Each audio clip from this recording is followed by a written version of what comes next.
கடலூர் திருப்பாதிரிப்புலியூர் பாடலீஸ்வரர் திருக்கோவில். இந்த கோவில் பாடல் பெற்ற தலம். இங்கு 12 வகையான பூக்களை பூக்கும் பாதிரி மர தல விருட்சமாக உள்ளது.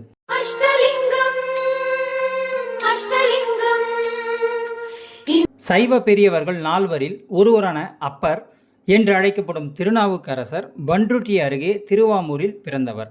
சமண சமயத்தை சேர்ந்தவர் அவர். சைவ சமயத்துக்கு மாறியதால் அவரை கொல்ல சமணர்களும் சமண சமயத்தை சேர்ந்த மன்னன் மகேந்திரவர்ம பல்லவனும் திட்டமிட்டனர். சமணர்கள் செய்த பல்வேறு சூழ்ச்சிகளில் இருந்து உயிர் தப்பிய திருநாவுக்கரசரை மகேந்திரவர்ம பல்லவன் பிடித்து துன்புறுத்தினான். இதற்கெல்லாம் சற்று கலங்காத அப்பர் பெருமான் சிவபெருமானை வணங்கி அந்த துன்பங்களில் இருந்து மீண்டார். இருப்பினும் பல்வேறு துன்பங்களில் இருந்து மீண்ட அவரை கொல்லாமல் விடக்கூடாது என்று முடிவு செய்த சமண சமயத்தவர் அவரை ஒரு கருங்கல்லில் கட்டி கடலில் வீசி எறிந்தனர். ஆனால் அவரோ இறைவனை நினைத்து நெஞ்சுருகி சுற்றுனை வேதியன் ஜோதியானவன் என்று தொடங்கும் பதிகத்தை பாடினார். அப்பொழுது அந்த கல் தெப்பமாக மாறி கடலில் மிதந்தது.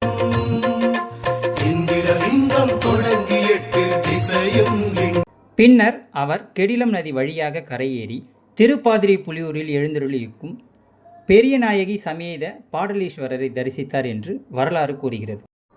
இதுபோன்ற தகவல்களை பெற நமது சேனலை சப்ஸ்கிரைப் செய்யுங்கள். நன்றி, வணக்கம்.